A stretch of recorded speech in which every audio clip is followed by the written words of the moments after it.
Welcome to a new paradigm of education. I'm Monique Sayers, and today I'm here with Sian Goodspeed. We are the authors of the upcoming book, A New Paradigm of Education Rising, which is part of the international series, A New Paradigm of Education. So Sian, it's so lovely to connect with you today here. Lovely to be here. Thanks, Monique. I'd love just to know a little bit about your role as an educator and a parent, if you could go through that with us. Yes, of course. So I am a trained teacher. I've been teaching for more years than I care to remember, actually, a long time now. I qualified back in 1995, I believe. And I taught in various schools over the course of about 14 years or so. And then I actually left the primary classroom to set up a tuition business called Flying Start Tuition. And not long after that, we took the decision to home educate my daughter, my eldest daughter, Charlotte. She went to school for 1 year, and then we took her out and started home educating. So I've had quite a mixed background, really, from being the parent of a child in school, obviously going to school myself, being a teacher, and now currently running an education business. Amazing. And so then with all of that knowledge and wisdom, you were inspired to be part of our book, A New Paradigm of Education Rising. So I'd love to know, well, I already know because we've written the book together, but I'd love you to share with everybody about your vision that you've written within the book for education. What kind of, give us a taster of what people might receive in that. So it might come as a surprise to hear that actually, despite my quite long-standing background within the education system, my long-term ambition, really, or vision, is for there not to be schools at all, or at least not in the kind of sense of institutions that we send our children to on a daily basis. I have a vision for more kind of community-led learning, where people of all ages learn together through life, learning and sharing the skills that they have, following their passions, and creating an environment where everybody is accepted, irrespective of their age, their background, what experiences they may have, and that people are regarded as equal, and everybody having a value. One of the things about the current education system that I would like to move away from is this notion of labeling children and having standards that every child should meet at a certain age. I actually think that that's quite detrimental to children on a number of levels, emotional well-being being one of the key ones. Yeah, definitely. And I really love how your chapter gives us really regarded information, like information that's come like from your heart and as well as your life experiences. And so would you also share with us a little bit about your other projects that you've supported as well? For example, the Harmony Project, because you do mention that in your chapter, and I think that's really inspiring for people to hear of this alternative pathways for education as well. That's right. So as a home educator, one of the things I was really keen to do was to set something up that my children and other local home educated children could benefit from. And through a series of synchronicities, really, a year or two ago, a couple of years ago now, I think I came across the Harmony Project, which has been founded by Richard Dunn. It was actually inspired by a book that was written quite a long time ago now by Prince Charles, who is now King Charles, and it was called Harmony, a New Way of Looking at the World. It might be a new way of living. And the idea behind the Harmony Project as it is now is to work within schools to sort of influence the way in which teaching and learning takes place, and to be much more focused on nature-based learning and understanding that we're all connected with nature and the importance of nurturing that connection. And it goes further than that. It's really about living in harmony with ourselves, with each other, and with the world around us. and how important it is to sort of foster those connections. And that's actually a big theme within the chapter that I wrote. It's about how I believe a lot of the problems in the world today spring from the fact we've become disconnected in pretty much every way you can imagine. We're disconnected from ourselves, our hearts, heads, souls, and we're disconnected from each other, and we're very much disconnected from nature. And so the project that I set up was a home education group on a farm inspired by the Harmony Project, hence the nickname Farmony. And that involved a group of children coming to the care farm one day a week. And we explored the principles of the Harmony principles of nature, which are set out in the book that I just mentioned. And which form the framework for the Harmony Project work that Richard and his team are doing in schools around the country. And it was a really wonderful opportunity to connect with the children in this beautiful environment. The care farm is such a loving, caring space to work in. And we just had a really wonderful time, really. It was very much about connecting with nature, each other, and also just finding that space just to be present, to take time out from the busyness of life that we all get so caught up in all the time.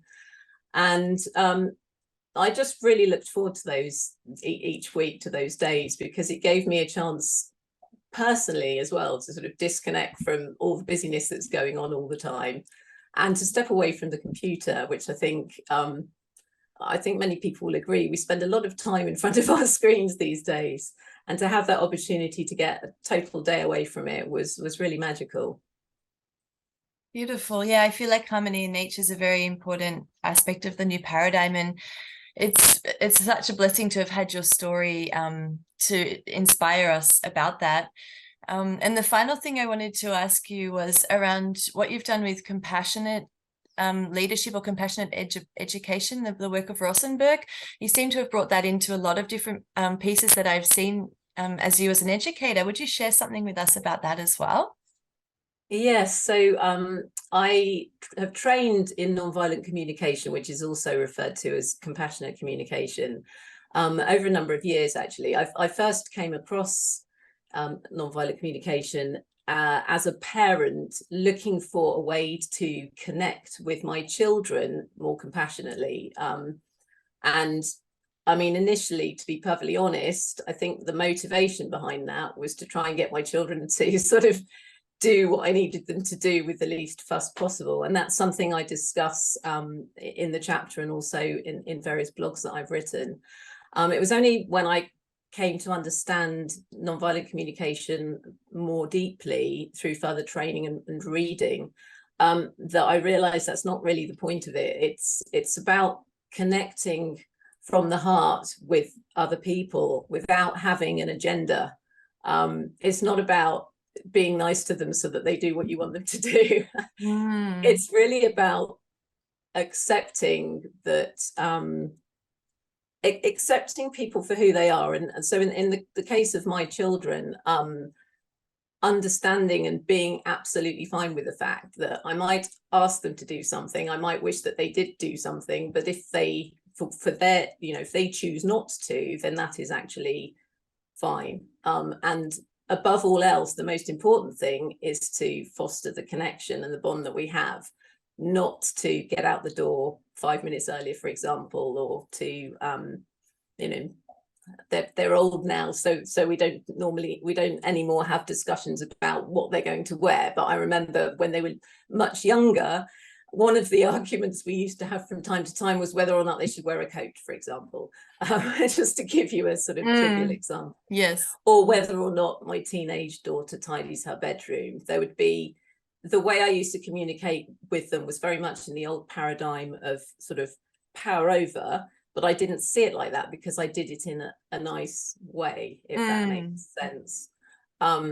So my journey through or into sort of further exploring nonviolent communication was also triggered through the couple of years we had with the pandemic and the lockdowns. And I was seeing on social media a lot of anger and a lot of division, and a lot of people with very polarized views who would be expressing those views really quite fiercely on social media, and then sort of being quite unpleasant to people who had different views. I'm quite a sensitive person, and I was finding it really distressing, especially as I was seeing these kinds of conversations between people I knew and cared about. And I wanted to express how I was feeling about that. And my training and understanding of NVC kind of came into that very much. And so I set up a blog, what's really essentially a blog site called Be More Giraffe. And this site kind of explains my journey and my understanding of NVC, my vision for a more compassionate, connected world, which very much comes into my vision of a new educational paradigm.